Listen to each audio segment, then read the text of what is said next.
এখানে অলমোস্ট লাগাবি না, কিন্তু টাচ লাগা, ঠিক আছে? টাচ লাগিয়ে লাগা। চলো যাই, অ্যাকশন। টাচ লাগা, আরে ঢাকা, হাতটা ঢাকা।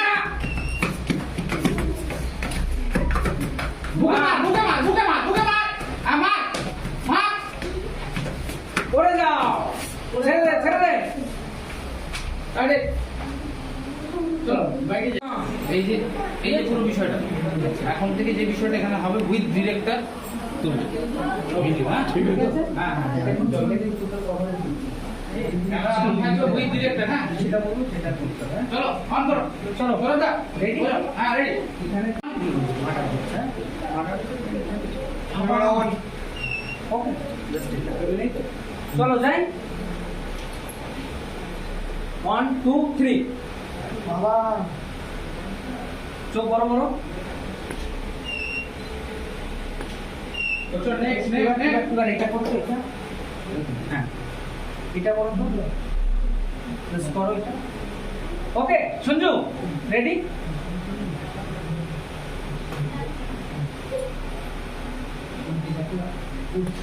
এই ওই মুখ এখানে মুস্কুটে যাবে, হ্যাঁ চলো রেডি? ভয়, পুরো ভয় সবার, বসতে বসতে চলে যাচ্ছে, এখানে বোম পড়ছে, ওখানে বোম পড়ছে, চোখের সামনে একজন লাশ পড়ে গেল, ধুমধাম করে বোম পড়ছে। ঘুমাবি না, ভয় পেতে বলেছি। চলো ডান ডান ডান, থ্যাংক ইউ। চলো বাইরে যাই। হ্যাঁ ভয় ভয়, আরেকটু আরেকটু আরেকটু আরেকটু বেরোবে। ভয় ভয় ভয় ভয়, মুখটা হালকা একটু হাঁ হাঁ হাঁ করো, হালকা হ্যাঁ ভয়, হ্যাঁ ভেরি গুড। করেছিলি তো, সেম টু সেম করবে। ওকে চলো যাই। বাবা মরে যাচ্ছে, এই দাঁড়ালি, এই দাঁড়ালি, দেখতেছে ওই যে হাতটা দিলি, আবার কি করে নিলি, রাগ আসছে যে ডিএসপি দিবালি তো হয়ে যাবো এবার বড়। ওকে চলো জাস্ট এই আমার দিকে আঙুল দেখা। ওকে বাবা নিচে পড়ে আছে, বসে পড়, বসে পড়, একটু কাদা আমার দিক তাকা, একটু ক্যামেরার দিকে তাকা। ভেরি গুড, চলো গুড। এই ক্যারেক্টারগুলো নিয়ে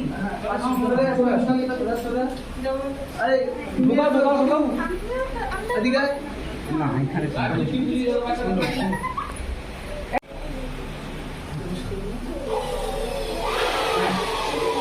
সঞ্জু রেডি?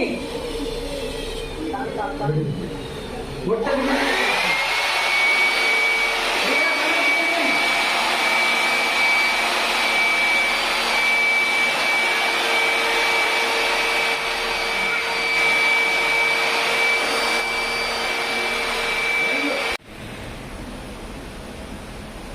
আমরা ইতিমধ্যেই চলে এসেছি ইমানদার ছবির লুকসেট এবং ফটোশ্যুট হচ্ছে এই মুহূর্তে বাঘাযতীন এপি স্টুডিওতে। তো ইমানদার ছবির টোটাল কাস্ট অ্যান্ড ক্রিউ এবং ডিরেক্টর আমাদের সঙ্গে রয়েছেন সৌরভ নাটা। তো ওনার কাছে জেনে নেবো স্যার আজকে কী চলছে আর এই ছবির বিষয়ে যদি আপনি কিছু বলেন। বেসিক্যালি এই সিনেমাটা একটা বেঙ্গলি সিনেমা, বেঙ্গলি ফিল্ম। তো আমাদের এই সিনেমাটা প্যান ইন্ডিয়া রিলিজ করার জন্য আমরা ভাবছি অনেক ছোট শিল্পী আছে আমাদের সঙ্গে, যারা বড় বড় ক্যারেক্টার করবে আগামী ভবিষ্যতে। এই জন্য এইসব চিন্তাভাবনা করে এইসব নতুন কিছু শিল্পী এখন আপাতত এই লুক টেস্টে ফার্স্ট লুক টেস্ট আমার এটা, এই জন্য এটা করা হয়েছে। পোস্টার শ্যুট আমার এটা পোস্টার শ্যুটের পরে আমার যখন পোস্টারটা রিভিল করব 12 তারিখে, অলমোস্ট ইনকোয়ারিরা সবগুলোতেই চলবে। তো এই যখন আমি পোস্টার রিলিজ করব, তারপরে আরও একটা বড় স্টারদের নিয়ে আমি আরেকটা লুক টেস্ট থাকবে আমার সিনেমার। একটু ফ্লো লাইট দাও। তো যখন এই রিলিজটা হবে তারপর আমি বলতে পারবো যে এখানে কে কে আছে, ফ্লো লাইট দাও। বড় বড় স্টার রয়েছে এখানে। এখন নাম তাদের রিভিল করা বারণ আছে বলে আমি রিভিল করব না। আর সিনেমার বাজেটটাও খুব একটা কম না, প্রচুর হাই বাজেট এই সিনেমার। আর যেহেতু আমার এই সিনেমাটা এই নিউজ চ্যানেল হয়ে যাচ্ছে, এটা হচ্ছে ওটা, তো বেসিক্যালি আমার এই মুভি আছে নায়িকা, যেটা হচ্ছে মুখ্যমন্ত্রীর মেয়ের চরিত্র করছে, সেকেন্ড লিড নায়িকা। ও আমরা ফার্স্ট ওই বয়সটা খুব একটা কম, কিন্তু আমরা সিনেমা যা দেখলাম বা আমরা তো একটু হলেও কিছু একটা বুঝি, তো বেসিক্যালি ফেস ভ্যালুটা খুব একটা ভালো, ভীষণ ভালো ফেস ভ্যালু। প্রশ্ন তো প্রশ্ন করলে প্রশ্ন কতটা কেটে দিও প্লিজ। হ্যাঁ, তো এইটা হচ্ছে আমার সেকেন্ড লিড নায়িকা। একবার তুই কিছু বল, তোর এই লুক সেট করে বা পোস্টার শুট করে তোর কেমন লাগছে, আগামী দিনে তোর কি কি হতে চাস সেটা বল। আগামী দিন আমি একটা অ্যাক্ট্রেস হতে চাই এবং এই লুকসে হওয়ার পর আমার অনেক ভালো লাগে। শুধু ভালো লাগছে ব্যাস? আপনাদের কতদিন ধরে এই ওয়ার্কশপ চলছে? হ্যাঁ বলো, কতদিন ধরে ওয়ার্কশপ? জানুয়ারি 24 থেকে। আর এখানের সিস্টেমটা যদি একটু বলেন, যে যারা শিখছে, অ্যাক্টিং শিখতে আসে, তাদের সিস্টেমটা এখানে কিভাবে, মানে তাদের ভর্তি নেওয়া বা কীরকম পারিশ্রমিক, সেটা যদি একটু বলেন। দেখুন, বেসিক্যালি এইটা আমাদের এখানে যারা আসে, এটা তো কোনো ইনস্টিটিউট নয়। আর ইনস্টিটিউটে যারা আছে, বিশাল অনেক অনেক জায়গায় ইনস্টিটিউট আছে, আমাদের এটা কোনো ইনস্টিটিউট নয়, এটা হচ্ছে এসবি হাউস। এটা হাউস থেকে সিনেমা সিরিয়ালই বেরোয়। তো বেসিক্যালি যারা ইনস্টিটিউট থেকে আসছে তাদের ব্যাপারে আমরা বলতে পারবো না। আমাদের সিনেমা হওয়ার আগে কি হয়, সিনেমা হওয়ার আগে আমাদের একটা ওয়ার্কশপ চলে। সেটা শুধু আমাদের এই সিনেমা জগৎ বলতে সব জায়গায়, আপনি হলিউড বলিউড যে কোনো জায়গায় যেমন প্র্যাকটিসটা ভেরি ইম্পর্টেন্ট। আমরা সিনেমা শুরু হওয়ার আগেই আমাদের বেসিক্যালি কি হয়, ওয়ার্কশপ 2 থেকে 3 মাস লেগে যায়। যদি কোনো ফাইট সিন থাকে, সেই ফাইট সিন শেখাতে আমাদের 2 থেকে 3 মাস লেগে যায়। সাউথ থেকে আমাদের ফাইটার আনতে হয়। তো বেসিক্যালি এরকম অনেক সম্মুখীন হতে হয়, অনেকটা টাইমের প্রয়োজন থাকে। সেই টাইমটা আমরা অতিক্রম করে চলে আসছি। তো বেসিক্যালি এখন এই যে আমার সেকেন্ড লিড নায়িকার বয়সটা অনেকটা কম বলেও কথা বলতে পারছে না, আবার নার্ভাস ফিল করছে। আর এইটা হচ্ছে আমাদের আরেকটা হিরো, ছোটবেলা করছে, আমি নাম রিভিল করবো না। তো তুমি কিছু বলো। বেসিক্যালি আমার পড়াশোনার সবটাই ছোটটা বলে দিতে, যেটা হচ্ছে যে লুক টেস্টে আমরা পড়াশোনা করতে খুব মন দিয়ে আমার কাজটা করছি, তাহলে ছবিটা আরও ভালো হবে। আমরা আরেকজন খুব ক্যারেক্টার দেখছি, খুব একটা অন্যরকম লুক দেখ, ওই ক্যারেক্টারটা হ্যাঁ, আমি পরিচালক সৌরভ নাট্টার অনুরোধে এবং ব্যবস্থাপনায় সাংবাদিক প্রভাত মুখোপাধ্যায়ের রোলটা করছি। বর্তমান পরিস্থিতিতে আমাদের দেশের সাংবাদিকতা যে কতখানি নিরপেক্ষ, এবং নিরপেক্ষ সাংবাদিক হওয়ার কারণে প্রতিনিয়ত দুর্নীতিপরায়ণ সমাজবিরোধী তাদেরকে যে সমাজে টিকিয়ে রাখে না, সেই ভূমিকাটাকে আমি তুলে ধরার চেষ্টা করছি। আশা করি ডাইরেক্টর সাহেব এই ছবিটাকে নিখুঁতভাবে তুলে ধরবেন এবং সেদিনই আমার সার্থকতা মনে আর আরেকটা ব্যাপার হচ্ছে, আমাদের এখানে তো এই যে প্রভাতবাবু যিনি বাবা চরিত্র করছেন, আর এখানে হচ্ছে যে মেইন নায়িকা এর তো আমাদের মৌলিয়া সেকেন্ড লিড নায়িকার চরিত্র অভিনয় করছেন। তো আমাদের যে মেইন নায়িকা, তার ছোটবেলা করতে হচ্ছে এই, এনার নাম হচ্ছে দীপান্বিতা। তো দীপান্বিতা, তুমি কিছু বলো, তোমার এই ছোটবেলার চরিত্র, বড় একটা শিল্পীর ছোটবেলা হওয়াতে তোমার কিরকম ভালো লাগছে না খারাপ লাগছে, বন্ধুদের কাছে তুলে ধরো। আমি দীপান্বিতা মুখার্জি ক্যারেক্টার এখানে করছি, আর আমার খুব ভালো লাগছে এই নায়িকার ছোটবেলার ক্যারেক্টারটা করার জন্য। আর আমি সত্যি খুব Happy? আর আমি ভাবিনি যে এরকম পার্ট আমাকে কোনোদিন করতে হবে আর এরকম দেবে। তাই জন্য আমি যখন আমার ক্যারেক্টারটা বুঝলাম, তখন আমার যখন ব্যাক স্টোরি এসব যখন আমি বুঝতে পারলাম, আমি যখন করলাম, তখন আমি খুব অনেস্ট ছিলাম। আর এই যে স্ক্রিপ্টটা আমাকে পছন্দ হয়েছে। আচ্ছা, তোমাদের কাস্টিং কে করেছে? আমাদের কাস্টিং করেছে রতন স্যার।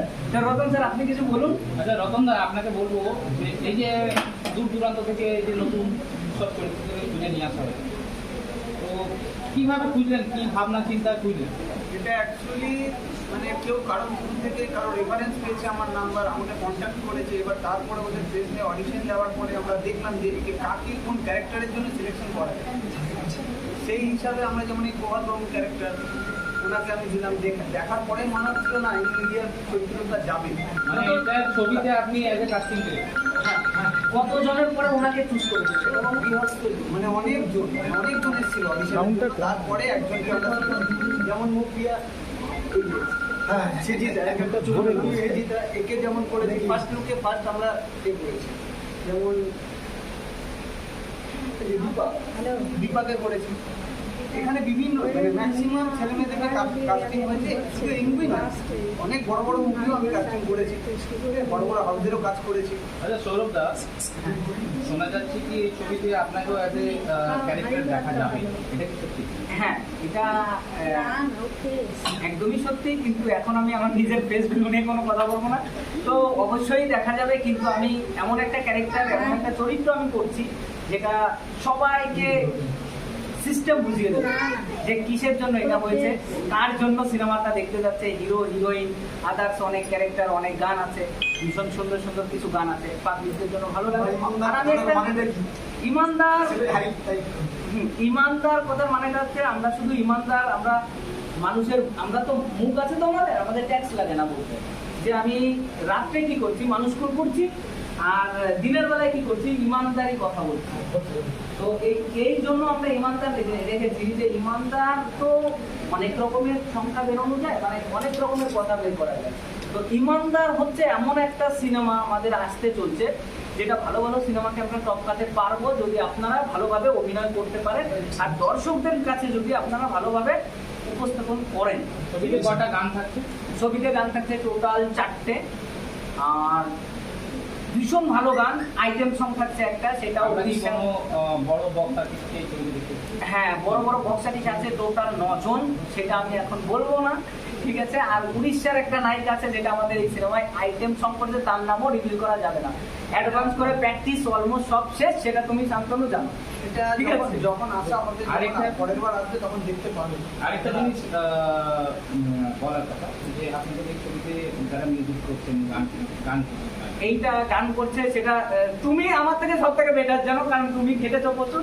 কারণ এটা তোমার বন্ধু যে রাজদীপ, সে হচ্ছে ডিরেক্টর, মিউজিক ডিরেক্টর। তারপর আমাদের যারা সিঙ্গার, তাদের নামও আমি এখন বলবো না, কারণ অলমোস্ট সব কমপ্লিট, কিন্তু এখনো আমাকে নাম বলার জন্য পারমিশন দেয়নি, আর ওদের নাম আমি এখন নিতে পারবো না, কারণ তুমি সব ফেমাস। কিন্তু যে রিপোর্ট করছে, যে শান্তনুর কথা বলছে, ওই সিনেমার ভালো একটা জায়গায় ছিল, এখনো আছে, তো ও সব ব্যাপারে জানে। ও রাত জেগে 10 দিন 15 দিন এই সিনেমা নিয়ে কাজ করেছে। এই সিনেমার ডেটটা একটু পিছিয়েছে, একটু আমাদের কিছু ফাইন্যান্সিয়াল প্রবলেম ছিল, আর বড় সিনেমা তো একা টানা সম্ভব নয়, তো অনেকের কাছ থেকে হেল্প নিয়ে গান চক্রবর্তীর মধ্যে করলাম। বেস্ট অফ লাক আপনাদের ছবির জন্য। Thank you. তুই নয়, ও জাস্ট এরকম ধরবি, ওকে, হ্যাঁ, এরকম ধরে চাপ চাপ এরকম 2-3 দেবে, ঠিক আছে। সেই ড্রাইভারটা কোথায়? ওরা নিয়ে চলে গেছে, কে নিয়ে গেছে? ঠিক আছে, চলো, তুই অলমোস্ট এরকম, হ্যাঁ, ধর, পুরো ধর, ধর, দাম দুম মা, মারতে চাও এখানে, আমার এক্সপ্রেশনটা দিও। আরে মার খাচ্ছ তুমি, তো সারাতে চাইবে না। মানে মুরগি এরকম আরে দুটো হাত দিয়ে হাতটাকে ধরুন, ছাড়ানোর চেষ্টা করুন, ছাড়াতে ছাড়াতে ওই হাতে ধরো, ওই হাতটা চেষ্টা। আরে এক মিনিট, তুই জানলে তো আর হচ্ছে ডক্টর এমনিতে আমার অনেক আমার একবার বন্ধুর দাঁত ভেঙে গেছিল, ও হাওয়া করছিল, আমিও কেটে এমনিতে কাটা দিবি। তুমি এটা করো, আমার মানে খুব সেন্সিটিভ। জিবি এদিকটা কমান গ্যাস জন্য না থাকে, হ্যাঁ